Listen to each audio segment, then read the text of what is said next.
Welcome to the MCU's Phase 5, and what a way to start it off with this big one. One of my most anticipated movies of this year, the biggest MCU movie that we've had in a while, and introducing the next big villain within the MCU, Kang the Conqueror.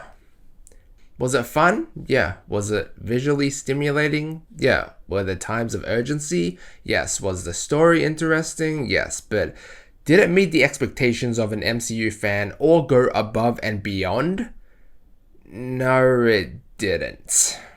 So Ant-Man and the Wasp Quantumania brings Kang to the big screen for the very first time as the conqueror of the quantum realm, which is unfortunate for Scott Lang, who finds himself and his family accidentally getting trapped within the quantum realm, where they embark on another insane adventure, exploring new realms and going face to face with one of, if not the most powerful enemy to date. Now, if you don't want to know anything at all, even as little as like a hint to what this movie is about, then do not watch this review, okay? I'm not gonna spoil anything really, but like I honestly can't do this review without like giving out some subtle hints. So if you're a Marvel fan like me, or you just don't want to know anything about this movie beforehand, then just go watch the movie first. But yeah, let me just say before I go into what I thought could have been better as an MCU fan, this film took me on a pretty fun ride for the most part. This movie gets pretty fucking freaky and crazy at some points, but that's to be expected, right? I mean, we are traveling within the quantum realm, within the multiverse, within physics, within all this shit. A lot of things don't make sense, right? And the visuals. Now, let me know if you thought they were up to par or not. Now, I saw a few complaints beforehand because the reviews kind of dropped early, and I took a gander, right? And some people were complaining about the CGI or the visual effects. For me, though, I mean, look, okay. I watched it in 3D, and first and foremost, let me just say, if you're looking on watching this movie, I actually highly recommend you go see it in 3D. This movie in particular seemed perfect for it. I mean, 3D in movies is kind of a gimmick still, like some might argue, but it did still help make a lot of the scenes, especially the action ones, just pop and feel more satisfying. Some scenes in particular, like the first time they were traveling within the quantum realm and just flying through random shit, like that shit gave me goosebumps in 3D, the way they did it and the way that some images like popped right in front of your screen. Even though I like a lot of people still feel like it is a bit of a gimmick, even a little bit of 3D does help. So maybe that's why I thought that the visuals were pretty good for the most part. Now, another complaint I heard from others is how this movie loses the charm of the past Ant-Man movies. And a part of me is like, you're right. I did enjoy the first two Ant-Man movies. I don't think they are the best Marvel movies, but they were still okay, decent. But I mean, another part of me is like, of course, this movie in particular will be different from the first two. The first two are basically action comedies in a way. This one can't fucking be. And we need to seriously have a talk about that part. Now, Ant-Man 3 still has some of the same comedy from the first two and Marvel movies in general, where it might be a bit more relatable to kids, and that's fine. I mean, technically it's not. Like, I don't want to feel like I'm watching a kid's show, but I guess I don't mind some comedy where it's warranted, like where there's no threat at all. However, I do want a more serious tone where it needs to be serious. This movie, for the most part, is fine with that. I mean, there was only really one instance where I kind of cringed a little bit or thought they could have done that kind of differently. But when it needed to be serious, it was pretty serious. And that's the main thing I wanted from this movie coming into it. I wanted something serious. I wanted a more serious tone because I know Kang is no joke. And Jonathan Majors is definitely the highlight of this movie for me. His intro was badass and sent chills down my spine. His whole aura and way of doing things in this movie. Even if you're not really familiar with the character, you'll kind of feel that he is capable of big things and that he's been through a lot, and you can see that through his eyes, through his expressions, and you can hear it through the tone in his voice.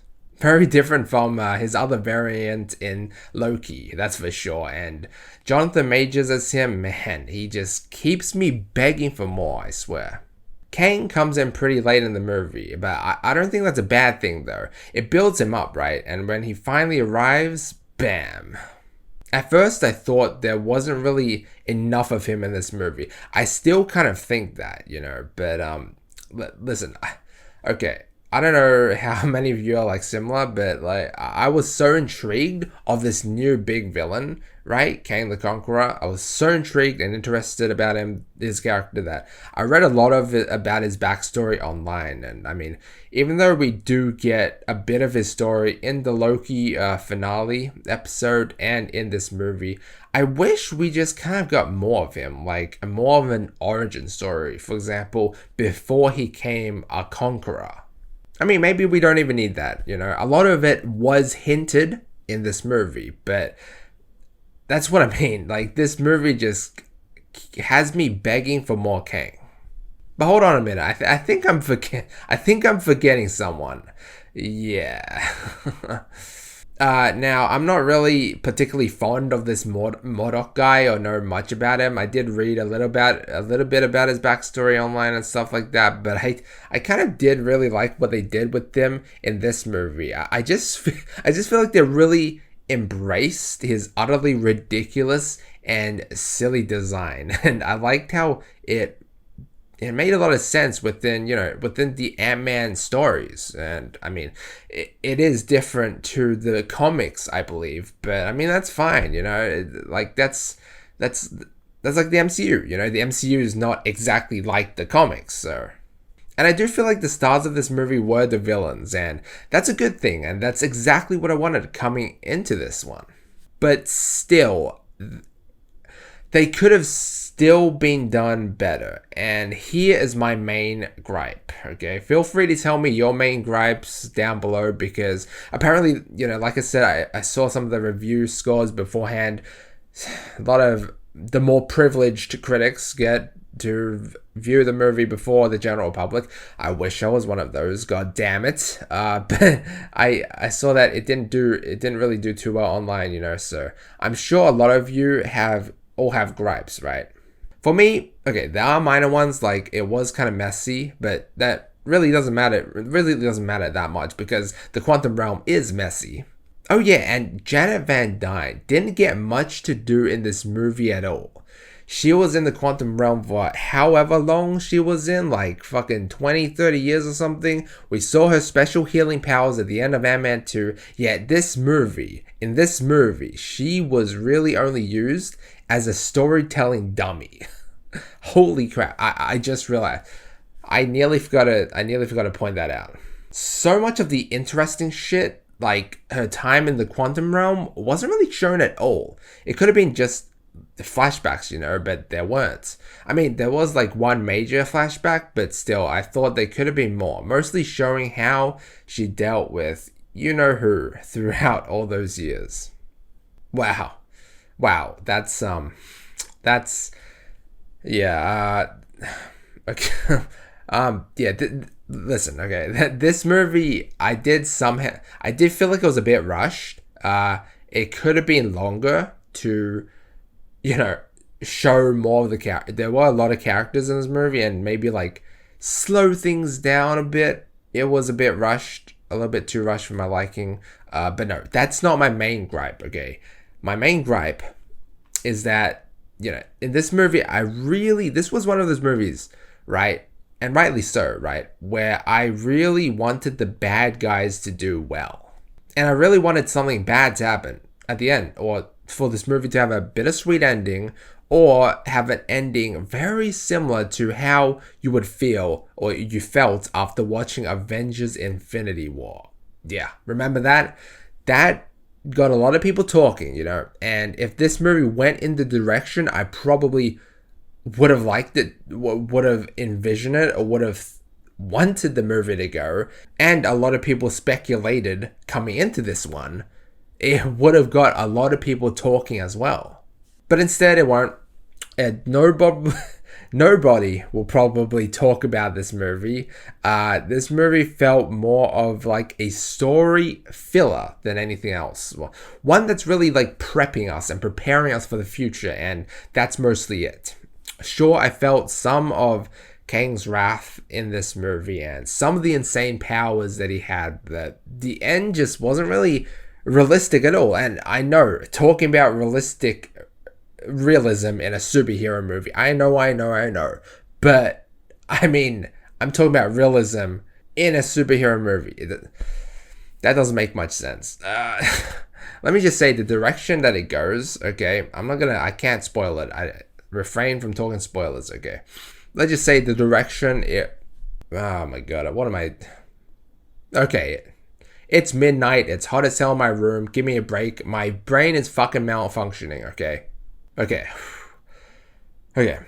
Now, like I said, I'm not going to say what's going to happen, but let's just say that this movie worked out the way an average superhero movie, film, whatever, works out. Which is fine for the most part, you know. Like, that's just what this movie is. It's fine. It's okay. But this shouldn't have been a normal superhero movie, you know.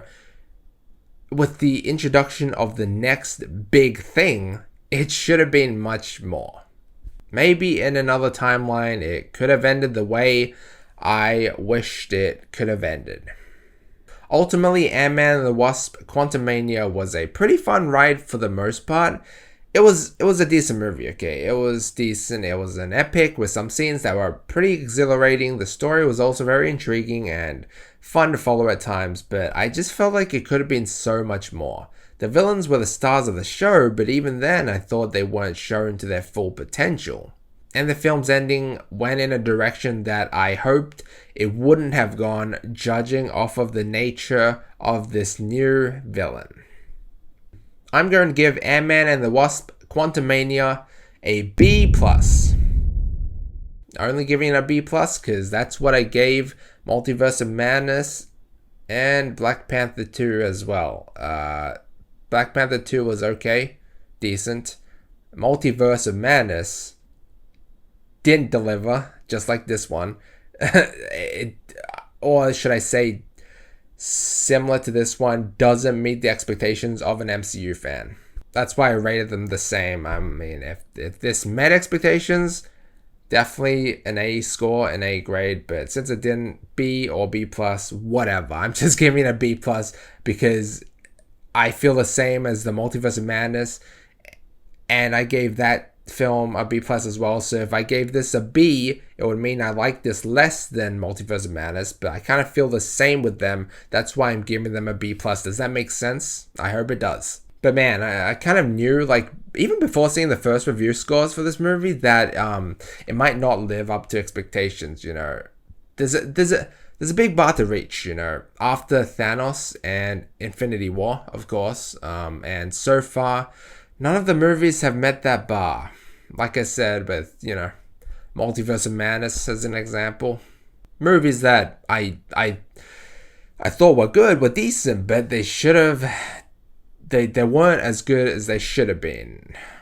They are still decent movies, but there's a certain expectation now when you've seen the best of the best from Marvel, and, you know, that's a problem when expectations aren't met. Brr. Spider-Man No Way Home was the only movie that was really only the only movie in the last 3 years since Endgame that was successful from Marvel Studios, in my eyes. And that was just mostly a nostalgia trip than anything else. I almost don't even count that as like an MCU film. It's like more of just a Spider-Man film. Man, Marvel Studios, you are seriously dropping the ball lately. Man. I mean, the movies are okay. They just don't meet the expectations of an MCU fan, or of an MCU film, I should say. But anyway, that's it. I mean, what else can I say, really? I mean, look, even with all that being said, this movie was still okay. It was fun. It was okay. Some aspects weren't that good or weren't elaborated that well. Other aspects were pretty fun. There was a full-blown war in it, which was really good, a big joy to watch, you know. But Kang the Conqueror, man, similar to how I felt with some other villains, like maybe Gore from Thor: Love and Thunder, wasn't shown to their full potential. It makes sense though, because we'll get more of Kang, right? We'll get more of him. But I mean, I just wish I got to see more. That's all I'm saying. Because now I know that I have to wait a few more years until we get more of him. Actually, wait. Maybe. Nah, he'll be in Loki season 2, right? Whatever. Okay, that's it, guys. Thanks so much for watching. Let me know what you think down below. Like and sub if you enjoyed. And like always, feel free to check out any of my previous videos. Until next time.